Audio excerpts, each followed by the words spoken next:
Greetings and salutations. My name is Robert E. Willis, and I'm a motivational speaker, a writer, and a personal coach. And today I'm here to give you some excellent interviewing tips to help you the next time you interview. Now, the first thing I like to tell people is you need to have what's called an elevator speech. What an elevator speech is something that you can say over a 30-second time frame that tells people who you are. Remember, you are CEO of Me Inc., so you should know yourself. Something along the lines of, since 1996, I've presented to over 27,000 students throughout Minnesota, Wisconsin, and Iowa at hundreds of high schools talking about career development. And I've also done a lot of one-on-one assessments with these students. All that experience is what I can bring to you. Simple, tell them what you can do for them in a short period of time. Now remember, during the interview process, that they know within the first 1 to 3 minutes whether they're going to hire you or not. That first initial impression. The rest of the time is trying to see if you're going to fit in with the rest of the staff that's there. What I always recommend is going business casual.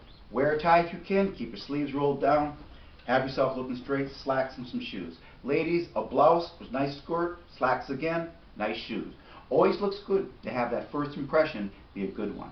Now, always, always, always arrive early. Here's why. Not just to go to the bathroom, but that's what I recommend. Go to the bathroom and look in the mirror. Make sure you don't have sweat on your forehead. Make sure you don't have broccoli in your teeth. I had one guy that came to video interviewing. He didn't have a lot of hair on top, but longer hair on the side. And it would blow over. And when he came in, I was sitting down, I was interviewing him, I was looking at him, and the only thing I could think of is he looked like a mad scientist. I'm looking for a job. That's not the impression you want to give. Another guy came, and he had this dark black hair right here for his eyebrows and one itty bitty tiny gray one. All I could think about is going, bink! You don't want me thinking about that. You want me thinking about why I should be hiring you. Now, be what I call is a day maker. What a day maker is, when I'm walking down the street, I'm walking down the hallway, I see somebody, I give them a random compliment. Hey, that's an excellent shirt you got there. I really like that. Those are fantastic shoes. Makes the people feel good. When you go to your interview and you sit down, take a quick moment to look around the office and give them a compliment. Something along the lines of what a beautiful view they have, excellent tie, or great mahogany desk. You compliment them, they're going to smile. Now you're going to ask them for a job. It's a little subconscious thing to get them thinking more positively about you. Now remember, the interview starts outside the building. Most people think it's right there at the interview table, but it's not. Because your interviewer may be in the parking lot at the same time you are. And if you're looking at your flat tire, kicking it, giving it a hard time, that's the first impression they're going to see. Remember, 1 to 3 minutes. Now, always research the company. It's relatively easy. You can do it on the internet. Just simply Google them, check out some information about them, go to their website. Always better to know what's going on within the organization when you go to the interview process.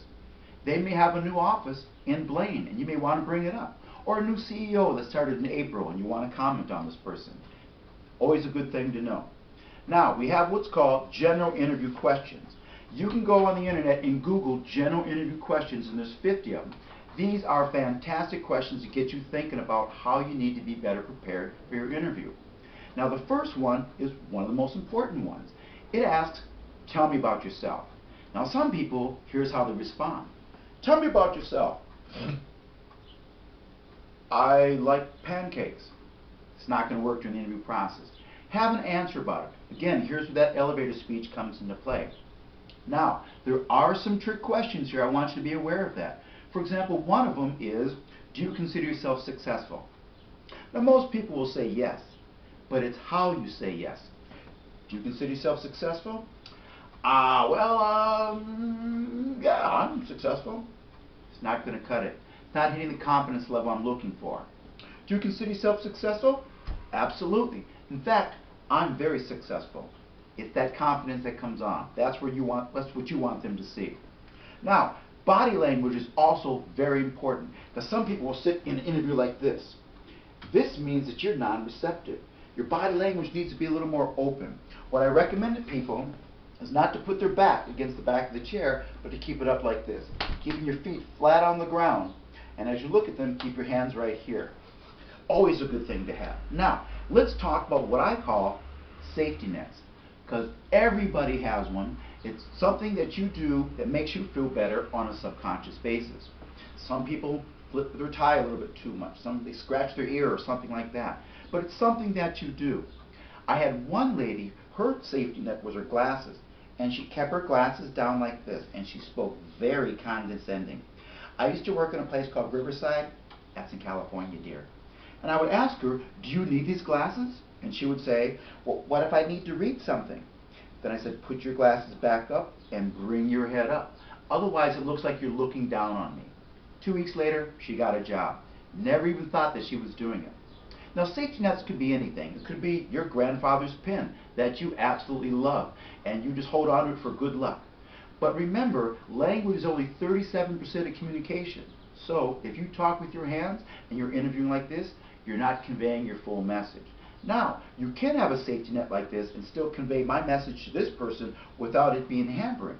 But one thing I'd advise is don't point. Always a good thing. Other safety nets can be rings. These are my safety nets. They're simple. I have them right here. They don't bother me. Other safety nets could be your resume. Looking at your resume too much. If you're focusing on it, that's kind of that safety net. It's a dependency. You don't want them knowing that because you are, again, CEO of Me Inc. You know everything about your resume. So put it away. If they need it later on, they'll ask for it. Also have your cover letter available. Anything you sent them, have available with you. Now, speaking of which, we got the notebook here. I've seen people interview and they sit there during the entire time frame and they're moving their notebook around like this. Can't get enough of it. And this is all I see sometimes. Now, remember, if you're thirsty, it's okay to bring some water. You make it a dry throat. But what I recommend is bottled water. Because if you spill during the interview process, it's not going to leave a good impression. Now, if you're nervous, it's okay to say so. If you tell somebody you're nervous, that explains all the little quirky things that you may be doing. Now, for you ladies out there, another bad one is a bracelet. If you're sitting there and you're doing this on their desk, that's a no-no. They're more thinking about why you're scratching their desk than they're thinking about hiring you. I had one guy, now some safety nets are okay. One guy, every time he answered a question, he would always go, every time. So, tell me, what kind of management experience you have? I've actually got over 15 years of management experience at 4 different locations. It's okay. I tell people what happens under the table stays under the table. I've had ladies have their feet like this, dangling their shoes, all that's good. But what I don't recommend is if you talk with your hands and you're going like this, that's not a good impression because they're going, what are you doing under the table? So, keeping all these in mind, remember one most important thing to do when you're interviewing is smile. Everybody that I've gone to work with in video interviewing, I always have to tell them to smile. It's the simplest thing you can do. When I was in retail, I would actually have a mirror right there and I would practice talking while I'm smiling to know what it feels like. If you have an opportunity, go out and be video interviewed with somebody. It's excellent practice for you and you can see how you respond. Because if I say something, maybe you'll believe me or not. If your friends say something, still, maybe, maybe not. But if you see it, you'll believe it. Especially if you're like an person and you say all the time, you're unaware that you're saying it that many times. Again, my name is Robert E. Willis. I hope some of these tips will help you out and that you get the job you're looking for. Good luck.